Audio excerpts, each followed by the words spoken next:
शुभ मध्याह्न बच्चों। संस्कृत की कक्षा में आप सभी का स्वागत है। कल की संस्कृत की कक्षा में हमने पत्र लेखन का अभ्यास किया था और हमने बीमारी की छुट्टी के लिए प्रधानाचार्य महोदय को संस्कृत भाषा में पत्र लिखा था। हमने ये भी जाना था कि 7वीं की वार्षिक परीक्षा में पत्र से संबंधित प्रश्न किस तरह से आता है और आपको इस प्रश्न को किस तरह से हल करना होता है।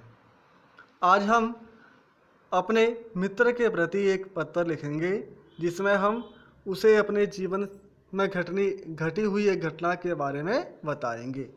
तो आज का पत्र हमारा एक मित्र के प्रति है और हमारे पास ये मंजूषा भी दी हुई है जिसमें से ये शब्द हमारे पास हैं: पितृभ्याम कथाम परिश्रम मार्गे पाषाण शिलायाम गर्तः।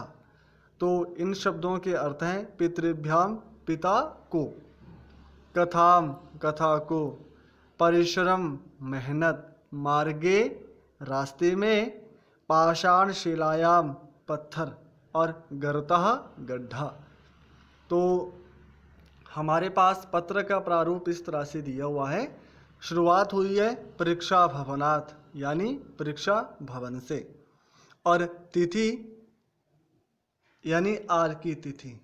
तो आज जैसे 3 तारीख है तो हम लिखेंगे 3/11/2020। प्रिय मित्र सस्नेहम नमो नमः।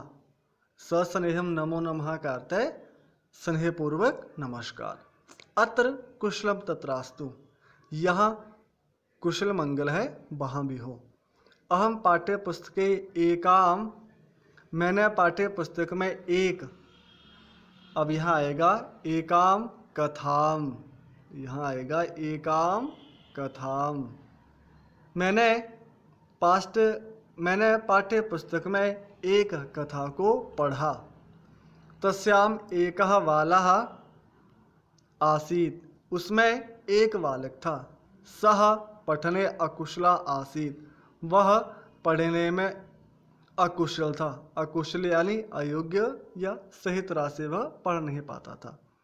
एकदा सह, अब यहाँ आएगा मार्गे। एकदा सह मार्गे एकम कूपम अपश्यत, एक बार वह रास्ते में एक कुआं देखता है। कूपस्य ऊपरी पाषाण शिलायाम एकम गर्तम दृष्ट्वा बाला तस्य विषय मातरम अपृच्छत। रास्ते में कुएं के ऊपर बने हुए गड्ढे को देखकर बालक उस विषय में अपनी माता से पूछता है।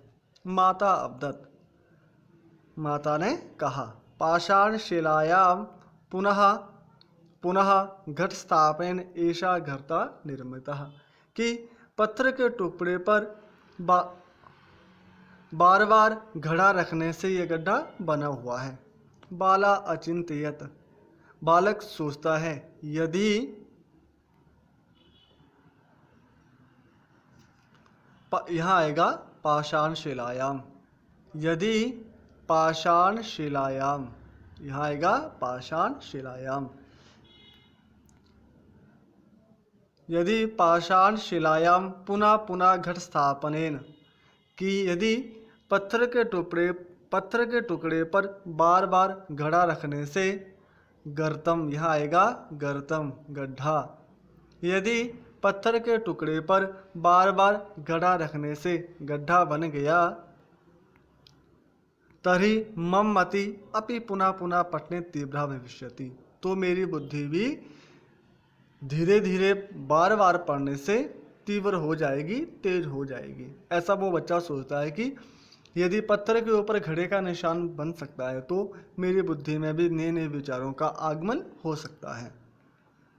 एवं सह, इस प्रकार वह परिश्रम, यहाँ आएगा परिश्रमम, इस प्रकार वह मेहनत से, इस प्रकार वह मेहनत करके बुद्धिमान हो गया।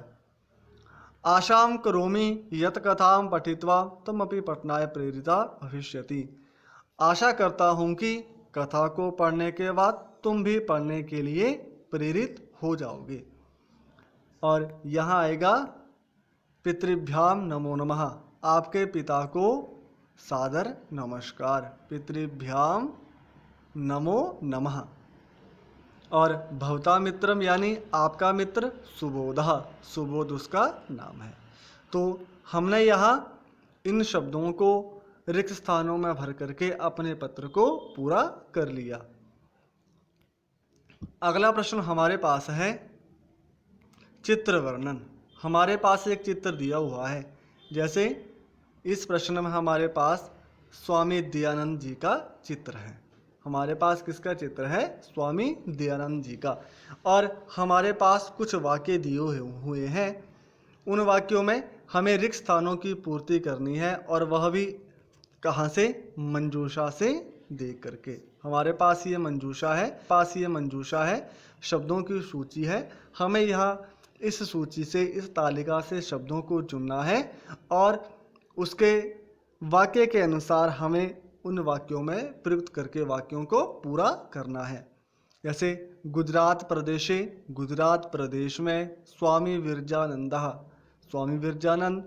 सत्यार्थ प्रकाश, एक वेद धर्म का, ये इन शब्दों के अर्थ हैं। तो पहला रिक्त स्थान वाला वाक्य हमारे पास है महर्षि दयानंदा महापुरुषा आसीत। यहाँ आएगा एकः, महर्षि दयानंद एक महापुरुष थे। तस्य जन्म अभवत, उनका जन्म हुआ। यहाँ आएगा गुजरात प्रदेशे, उनका जन्म गुजरात प्रदेश में हुआ। तस्य गुरु आसीत, उनके गुरु थे। यहाँ आएगा स्वामी विरजानंदः। अब ये हमें तभी आ पाएंगे जब हमें इन शब्दों के जो मंजूषा में हमारे पास दिए हैं, यदि हमें इनके अर्थ पता होंगे तो ही हम इन्हें वाक्य में प्रयोग कर पाएंगे। सप्रचारम अकरोत, यहाँ आएगा वेद धर्मस्य, सह वेद धर्मस्य प्रचारम अकरोत, उन्होंने वेद धर्म का प्रचार किया। सह अपि रचितवान, उन्होंने उस ग्रंथ को भी लिखा। तो यहाँ आएगा सत्यार्थ प्रकाशम, उन्होंने सत्यार्थ प्रकाश ग्रंथ को भी रचा। इस तरह से हमारे इस चित्र वर्णन के वाक्य पूरे हो जाएंगे। अगला चित्र वर्णन हमारे पास इस तरह से है। हमारे पास ये चित्र है जिसमें से कुछ बच्चे खेल रहे हैं, बंदर फल तोड़ रहे हैं, पक्षी उड़ रहे हैं, एक बालिका पढ़ रही है। हरा भरा प्राकृतिक सौंदर्य से परिपूरित ये चित्र है। वृक्ष है, मोर है। हमें इसी दृश्य के आधार पर वाक्यों को पूरा करना है। और मंजूषा में बालकः, मयूरः, खगा, वालिका, उद्यानम, बालक, मोर, पक्षी, वालिका और बगीचा, ये शब्द दिए गए हैं। तो ये चित्र किसका है? अस्मिन् चित्रे अस्ति, इस चित्र में है। तो यहाँ आएगा उद्यानम, इस चित्र में उद्यान है। अत्र क्रीडन्ति, यहाँ खेल रहे हैं। तो कौन खेल रहा है? बच्चे। और बच्चों को कहेंगे बालकः, बहुवचन का प्रयोग करेंगे। अत्र बालकः क्रीडन्ति। एकः पठति, अब एक कौन पढ़ रहा है? तो यहाँ आएगा बालिका, एका बालिका पठति। आकाशे उड्डयन्ति, आकाश में देखो क्या उड़ रहे हैं? पक्षी। और पक्षी को क्या कहते हैं? खगा। तो यहाँ आएगा खगः, आकाशे खगा उड्डयन्ति। अब नया शब्द आपको सीखने के लिए मिल रहा है उड्डयन्ति। उड्डयन्ति का अर्थ होता है उड़ना। आप जो नया शब्द आपको कहीं से मिले आप उसको भी अपने पास लिख लिया करें, ताकि आपका शब्दकोश का ज्ञान बढ़ जाए। एका अस्ति, एक है। अब क्या है? मोर। तो मोर को कहेंगे मयूरा।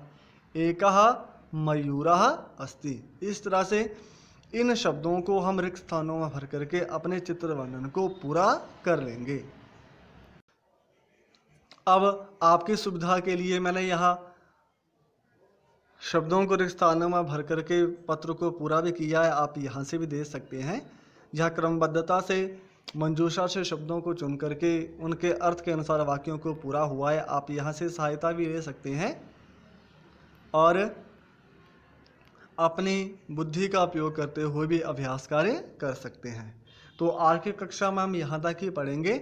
आप वीडियो को बार बार देख करके चित्र वर्णन एवं पत्र लेखन का अभ्यास करें और गृह कार्य में पढ़े हुए प्रश्नों को अच्छे से समझकर किताब में भरें। धन्यवाद। शुभ दिवस।